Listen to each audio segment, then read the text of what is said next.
हर हर महादेव दोस्तों। आज मैं आपको यह बताने वाली हूँ कि लहसुन और प्याज को पूजा पाठ में क्यों नहीं इस्तेमाल किया जाता है। लहसुन और प्याज की उत्पत्ति से जुड़ी कथा हिंदू धर्म में समुद्र मंथन की प्रसिद्ध कहानी से जुड़ी मानी जाती है और यही कारण है कि पूजा पाठ में इन्हें विशेष रूप से वर्जित माना जाता है। इस कथा को समझने के लिए हमें उसी प्रसंग में जाना होगा जब देवताओं और असुरों ने मिलकर अमृत प्राप्त करने के लिए क्षीर सागर का मंथन किया था। जब लंबे समय तक मंथन चला तब अनेक अद्भुत रत्न निकले और अंत में भगवान धन्वंतरी अमृत कलश लेकर प्रकट हुए। अमृत को लेकर देवताओं और असुरों के बीच विवाद होने लगा क्योंकि दोनों ही अमर होना चाहते थे। इसी समय भगवान विष्णु ने मोहिनी रूप धारण किया और अपनी बुद्धिमानी से अमृत देवताओं को पिलाना शुरू कर दिया। इसी दौरान एक असुर जिसका नाम राहु था चुपके से देवताओं का रूप धारण करके उनके बीच बैठ गया और अमृत पीने लगा। लेकिन सूर्य और चंद्रमा ने उसे पहचान लिया और भगवान विष्णु को संकेत दिया। विष्णु ने तुरंत अपने सुदर्शन चक्र से उसका सिर धड़ से अलग कर दिया। चूंकि राहु के गले तक अमृत पहुंच चुका था इसलिए उसका सिर अमर हो गया और वह राहु कहलाया, जबकि उसका शरीर केतु के नाम से जाना गया। अब इसी घटना से जुड़ी वह मान्यता है जो लहसुन और प्याज से संबंधित है। कहा जाता है कि जब राहु का सिर काटा गया तब उसके शरीर से जो रक्त और अमृत की बूंदें पृथ्वी पर गिरी, उन्हीं से लहसुन और प्याज की उत्पत्ति हुई। क्योंकि उन बूंदों में अमृत का अंश भी था इसलिए लहसुन और प्याज में औषधीय गुण पाए जाते हैं।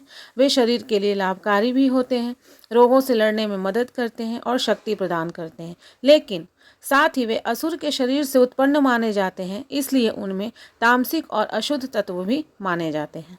यही कारण है कि धार्मिक दृष्टिकोण से इन्हें पूरी तरह पवित्र नहीं माना जाता। माना जाता है कि लहसुन और प्याज का संबंध उस असुरिक ऊर्जा से है जो मन में उत्तेजना, क्रोध, वासनाएं और अस्थिरता बढ़ा सकती है।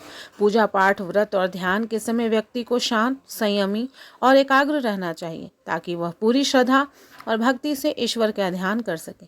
लेकिन लहसुन और प्याज का सेवन करने से मन की वह शुद्ध अवस्था प्रभावित हो सकती है, इसलिए इनसे परहेज किया जाता है। इस मान्यता में एक और गहराई यह भी है कि अमृत का संबंध देवत्व, पवित्रता और अमरता से होता है, जबकि असुर का रक्त अशुद्धता और नकारात्मकता का प्रतीक माना जाता है। चूंकि लहसुन और प्याज की उत्पत्ति इन दोनों के मिश्रण से मानी जाती है, इसलिए उनमें दोहरे गुण पाए जाते हैं।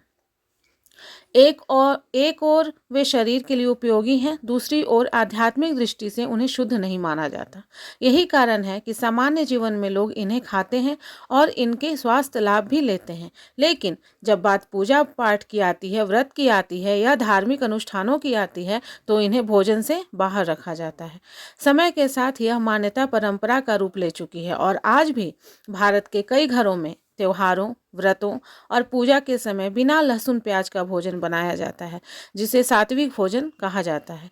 मंदिरों में भी जो प्रसाद या भोग भगवान को अर्पित किया जाता है उसमें इनका उपयोग नहीं किया जाता, क्योंकि माना जाता है कि भगवान को केवल शुद्ध, सात्विक और पवित्र भोजन ही अर्पित किया जाना चाहिए। इस प्रकार लहसुन और प्याज से जुड़ी यह कथा केवल पौराणिक कहानी ही नहीं है, बल्कि यह हमें सिखाती है कि जीवन में कुछ चीज़ें भले ही उपयोगी हों, लेकिन हर समय और हर स्थान पर उनका उपयोग उचित नहीं होता।